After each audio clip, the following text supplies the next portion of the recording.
I'm quite old school. I mean, for ages I was just using a Akai S950, which is a really old rack mount sampler, and using that with an Atari ST running Cubase, which, like, obviously again mad old school computer, but people to this day are using that because it's just really solid on the MIDI. The MIDI from it is just solid. It's not, you're not going to get any problems with it.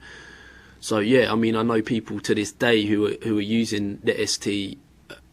I'm not even going to name names because I don't want to give away people's production secrets, but, it's people out there who, producers that people would know, who would be like, Rob, what do you mean he's using Atari ST? It's whatever works, So yeah, for a long time I was using the 950, still use the 950, also use the MPC 60, which is the original MPC, which again is a really old sampler. Doesn't have a lot of sample time in it, but its programming on it is for me, it's a lot better than, say, for example, the MPC 1000, which I've also got one of those because it's just so small and easy. It's like all the memory is on like a little flash memory card, and it's like you can just skip between things so quickly compared to all the old school samplers where I'm there with my floppy disks, and it's chugging away, sounding like it's going to break for like 3 minutes, 5 minutes before I've even loaded anything up. The 1000 I've been using because I can use that for stereo samples.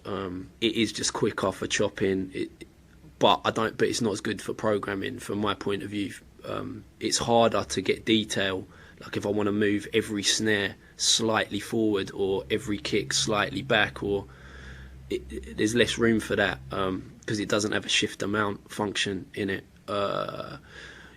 At the moment using Logic on a PC, which is good because there's a lot of plugins, so you can get even more creative with what you've already done in the MPC. Once you put it into the Logic, you can start adding effects and really getting even more creative with the samples or the sounds that you've used. Also, if you've got the keyboard or the drum machine hooked up directly to the Logic, you can play certain sounds in Logic. The turntable is still a very important part of production for me.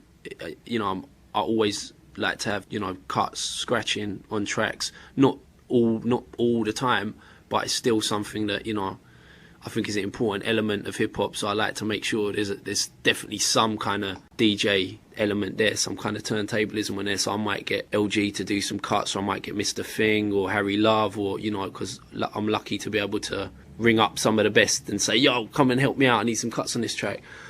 I'm thinking about, getting some money together, getting some different kit, like, more actual live instrumentation, and start going down that route. I mean, already sometimes get people to play bass lines, or I'll get someone to come and add an instrument, like Biscuit, who I work with, who's a flutist. I don't know if that's the right word, but he plays flute anyway, yeah. And so I might get him to come and add something.